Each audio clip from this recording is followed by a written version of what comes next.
Hello everyone, welcome to my Eco Classes. I am Divyanshu Sharma.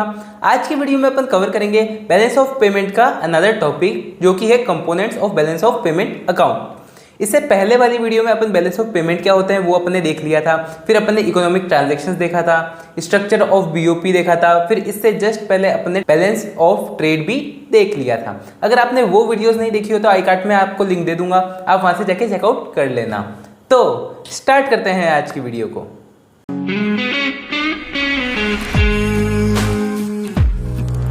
Start करते हैं अपन components of balance of payment account से। Components of balance of payment account यानी जब अपन balance of payment का account बनाते हैं, जैसे ऐसे अपने देखा था ये दो टाइप में डिवाइड होता है, एक होता है क्रेडिट साइड और एक होता है डेबिट साइड। यानी एक होता है रिसिप्ट, एक होता है पेमेंट। ठीक है, ऐसे डिवाइड होता है। अब इसके अंदर अगर अपन डिवाइड करते हैं इसको ऐसे 2 में 4 में कितने में भी डिवाइड करते हैं वो अपन को देखना पड़ेगा। तो सबसे पहले अपन डिवाइड करते हैं तो करते हैं करंट अकाउंट में। करंट अकाउंट में ऐसे ऊपर लिखते हैं अपन करंट अकाउंट और यहाँ पे नीचे लिखते हैं कैपिटल अकाउंट। Capital account. तो ऐसे दो चीज़ों में अपन पूरी बीओपी को डिवाइड करते हैं, एक करंट अकाउंट में और एक कैपिटल अकाउंट में।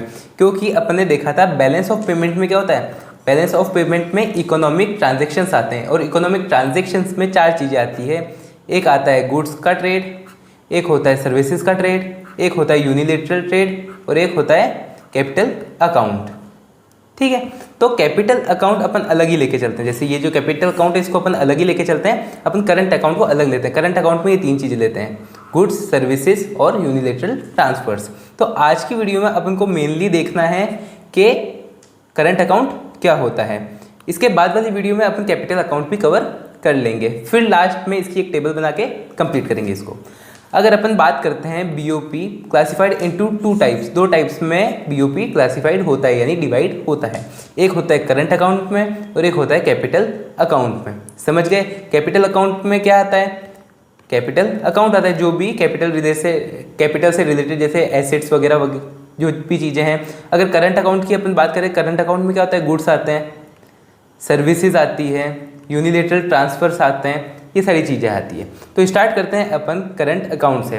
डेफिनेशन पढ़ते हैं इसकी। It refers to an account which records transactions relating to export and import. Export और इम्पोर्ट से रिलेटेड ट्रांजैक्शन हो गए, क्योंकि अपन बैलेंस ऑफ पेमेंट में क्या बात करते हैं, इम्पोर्ट और एक्सपोर्ट की ही बात करते हैं। अब वो चाहे किसी में भी हो, गुड्स में हो, सर्विसेज में हो, यूनिलेटरल ट्रांसफर्स हो या फिर कैपिटल अकाउंट हो, एसेट्स वगैरह हो।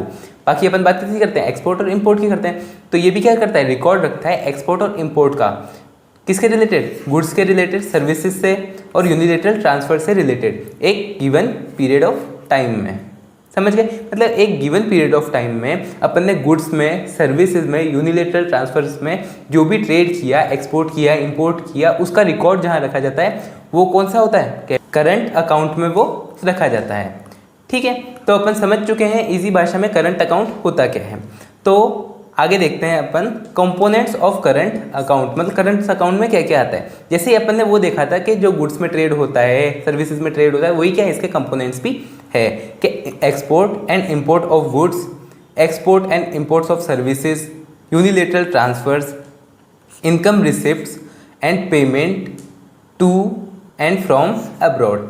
अब इसमें देखो एक एक चीज़ को अपन इजीली समझते हैं। एक लेते हैं क्रेडिट साइड और एक लेते हैं डेबिट साइड, ये अपन लेते हैं। अगर अपन बात करते हैं कि अपन यहाँ से अपने इंडिया से अपन लेते हैं इंडिया और लेते हैं यूएसए।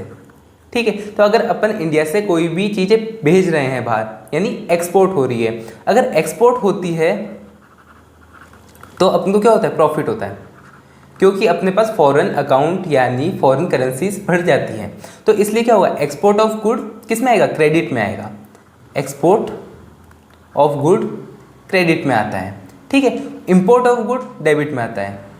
इंपोर्ट ऑफ गुड्स किस में आता है, डेबिट में आता है। क्यों? क्योंकि अगर अपन इंपोर्ट करेंगे तो अपनी फॉरेन करेंसीज कहाँ जाएगी, बाहर जाएगी और अपने पास कम पड़ेगी। इसलिए अपन ने क्या लिखा, एक्सपोर्ट अपने पास लिखा क्रेडिट में और इंपोर्ट अपन ने डेबिट में लिखा। फिर अपन बात करें सर्विसेज, तो अगर सर्विसेज अगर अपन दे रहे हैं, मतलब इंडिया का कोई भी आदमी बाहर जाके अपनी सर्विसेज प्रोवाइड कर रहा है, तो उससे भी क्या मिलेंगे, उसको फॉरेन अकाउंट मिलेंगे, मतलब फॉरेन करेंसीज मिलेगी, फॉरेन इनकम मिलेगी, फॉरेन करेंसी में उसको भी इनकम मिलेगी। तो उससे क्या होगा, वो भी फायदेमंद होगा। यानी एक्सपोर्ट ऑफ सर्विसेज किस में लिखा जाएगा, क्रेडिट में लिखा जाएगा।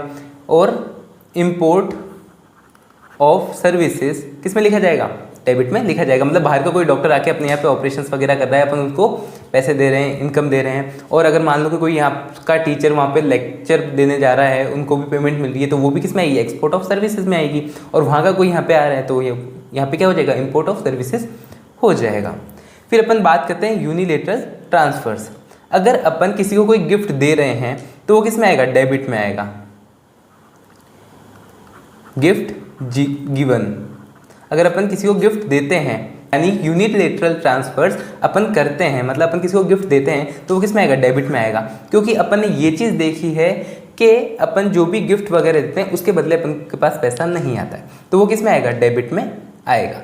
और अगर यूनिलेटरल ट्रांसफर्स अगर मिलते हैं, यानी गिफ्ट रिसीव्ड, तो वो किस में आएगा, वो आएगा क्रेडिट में। यानी कोई भी ट्रांसफर या गिफ्ट वगैरह अपन को मिल रहे हैं तो वो किस में लिखेंगे, अपन क्रेडिट में लिखेंगे, क्योंकि अपन को क्या हो रहा है, फायदा हो रहा है। फिर अपन बात करते हैं income receipt and payment to and from abroad, कि इनकम, अगर अपन को इनकम मिल रही है कहाँ से, अब्रॉड से, इनकम रिसीव, तो वो क्रेडिट में आएगा। अगर इनकम अपन दे रहे हैं, इनकम गिवन, तो अपन किस में आएगा, डेबिट में आएगा। ठीक है, इजी समझ में आ रहा होगा। और अगर मानो अपन पेमेंट दे रहे हैं, पेमेंट गिवन टू अब्रॉड लिखते हैं तो क्या होगा, ये डेबिट में आएगा, क्योंकि अपन को पेमेंट देनी पड़ रही है। और अगर पेमेंट रिसीव्ड फ्रॉम अब्रॉड अगर लिखते हैं तो क्या आएगा, ये क्रेडिट में आएगा। तो ये सारी चीज़ जहाँ से अपन को पैसा आ रहा है वो सारी क्रेडिट में लिखी जाएगी, जहाँ पे भी अपन को पैसा देना पड़ रहा है वो किस में लिखी जाएगी, डेबिट में लिखी जाएगी। तो ये सारी चीज़ें होती हैं। तो होप आप इस चीज़ को समझ गए होंगे। ये अपन ने एज एन छोटा सा ओवरव्यू लिया है, इससे आगे आपको प्रॉब्लम नहीं आएगी। फिर अपन बात करते हैं balance on current account. Current account में कैसा बैलेंस होता है अपन जानते हैं, शुरू से अपन बैलेंस ऑफ पेमेंट में भी देखते हैं सरप्लस, बैलेंस और डेफिसिट। फिर अपन ने बैलेंस ऑफ ट्रेड में भी देखा सरप्लस और डेफिसिट वगैरह का। इसके अंदर भी क्या होता है, ये चीज़ होती है, surplus in current account, deficit in current account. ये दो चीज़ें इसमें भी होती हैं। अब कब होती है, when there is or more receipt than payment of foreign exchange, यानी अपन को फॉरेन पेमेंट मिल ज़्यादा रही है, यानी अपन को फॉरेन करेंसी आ ज़्यादा रही है इनकमिंग।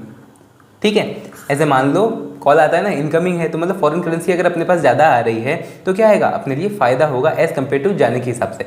यानी देखो, अगर क्या होता है, फॉरेन करेंसी की रिसिप्ट ज़्यादा है फॉरेन करेंसी पेमेंट से, तब क्या होगा, अपने पास सरप्लस होगा। यानी अपने पास फॉरेन करेंसी ज़्यादा आएगी तो क्या है, इनडायरेक्टली सरप्लस है, अपने पास ज़्यादा फायदा होगा अपन को। और अगर अपन बात करें डेफिसिट कब होगा, when there is less receipt, अगर अपने पास फॉरेन करेंसी कम आ रही है देन पेमेंट, पेमेंट के मुकाबले, तब क्या होगा, डेफिसिट इन करंट अकाउंट होगा।